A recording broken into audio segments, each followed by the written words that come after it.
আসসালামু আলাইকুম। কি অবস্থা সবার? দেখেন টমেটো গাছে টমেটোগুলো বড় হয়ে গেছে, 3টা টমেটো ধরছে, 1 2 3। আর দুঃখের বিষয় হলো যে আমার মরিচ গাছগুলো মরে যাচ্ছে। কেন মরে যাচ্ছে সেটা বুঝতেছি না। দেখেন না, প্রত্যেকটা গাছে অসুখ চলে আসছে। দেখেন প্রত্যেকটা গাছে,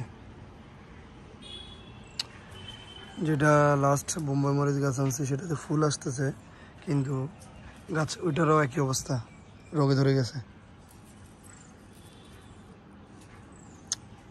এখানেও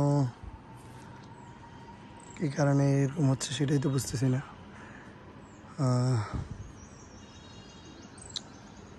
ক্যাপসিকাম গাছের মধ্যেও কোনো ফুল আসতেছে না, এগুলো মরে যাবে মনে হচ্ছে।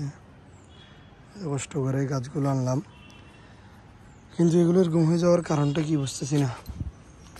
হঠাৎ করে অসুখ চলে আসছে। আর এখানে দেখেন এটাও কেমন যেন হয়ে গেছে, কিন্তু যখন আনছিলাম খুব তাজা ছিল, রেগুলার পানিও দেওয়া হচ্ছে, সব কিছু দেওয়া হচ্ছে, তারপরেও গাছগুলো এরকম হওয়ার কী কারণ বুঝতেছি না।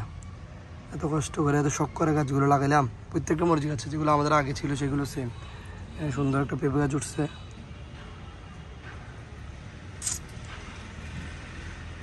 বুঝতেছি না কিছু এরকম হওয়ার কারণ কি।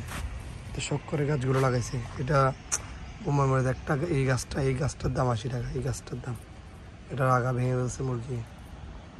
আর এই গাছের মধ্যে এখনো ফুলও আসে না, মরিচ তো দূরের কথা, ফুল আসছে কিন্তু মরিচ হচ্ছে না। কি প্রবলেম এটা বুঝতেছি না।